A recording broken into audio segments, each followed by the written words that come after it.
કેટલા લોકોએ રાજાધિરાજ જોયું છે? મેક સમ નોઇઝ. એમાં કૃષ્ણનો રોલ કર્યો છે પાર્થ ઓઝાએ. તાળીઓ થઈ જાય એમના માટે.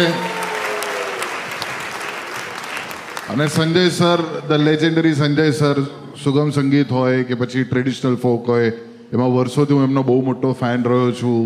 અને એવું જ લાગો તમે બંને ભાઈ છો, આમ લિટરલી, ક્વાઇટ લિટરલી. એટલે મારે તમારું પણ સ્કિન રૂટીન અને મને પણ પૂછવું છે કે હેલ્થ ફિટનેસને તમે શું ફોલો કરો છો? પહેલો પ્રશ્ન. સંગીત. સંગીત જ. ક્યાં વાત છે. સંગીતને તમારે ડિવોટેડ હો ને તમે, એટલે તમારું સવારથી રાત સુધીનું એક માનસિક રૂટીન જ એવું હોય કે જેમાં તમારે એક્સકર્ઝન એમાં જ આવી જાય.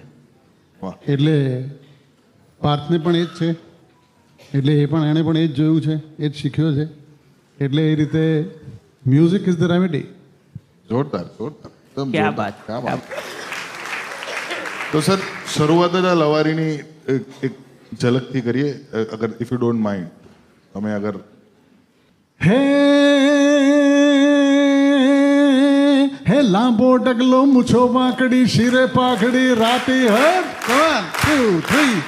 હે લાંબો ડગલો, મૂછો વાંકડી, શિરે પાઘડી, રાતી બોલ બોલ તો તોળી તોળી, છેલ છબીલો ગુજરાતી, ભાઈ છેલ છબીલો ગુજરાતી, છેલ છબીલો ગુજરાતી. હા હે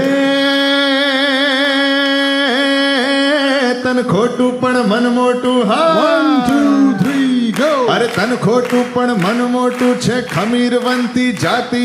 અરે ભલે લાગતો ભોળો, આ છેલ છબીલો ગુજરાતી, ભાઈ છેલ છબીલો ગુજરાતી, છેલ છબીલો ગુજરાતી.